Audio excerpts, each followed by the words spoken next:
Hello everyone, আজকে চলে এসেছি আবার একটা নতুন ভিডিও নিয়ে। আজকে আমি বাজারে গেছিলাম, বাজার থেকে নিয়ে এসেছি আম। বললাম যে আমি ভিডিও শ্যুট করবো, তো বাইরে করবো, কিন্তু আজকে বাইরে একটু ভিডিও শ্যুট করা যাচ্ছে না, কেন কাজ চলছে আর কিচিমিচি আওয়াজ হচ্ছে, ভিডিওতে সাউন্ড ভালো আসবে না। তাই ভাবছি যে ভেতরেই মানে ঘরেই করি ভিডিওটা শ্যুট, কিছু করার নিয়ে। আমটা আমি আগে দিয়ে ধুয়ে নিয়েছি, ধুয়ে ছুরির সাহায্যে এরকম করে লম্বা লম্বা চিড়ে নিতে হবে। এই ভিডিওটা কিন্তু অনেক ট্রেন্ডিংয়ে চলছে আম মাখাটা।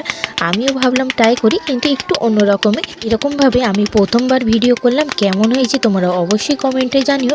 এইদিকে আমটা আমার চেরা হয়ে গেছে, এবার দিয়ে দেবো নুন, নুন দিয়ে ভালো করে আমের মধ্যে আমি লাগিয়ে নেবো। দিয়ে দিলাম লঙ্কার গুঁড়ো অনেকটা দিয়েছি, যাতে ঝাল ঝাল হয়, খেতে আরও ভালো লাগে। এদিকে আমের মধ্যে পুরো গায়ে আমি ভালো করে লাগিয়ে নিচ্ছি, তে খাবার সময় চারদিকে ঝালটা লাগে। চলো তাহলে, আমটা তো মাখা হয়েছে, খাই তাহলে।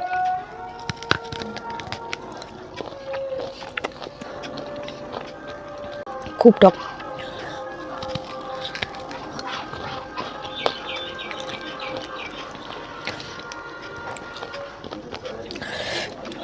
দারুণ হয়েছে।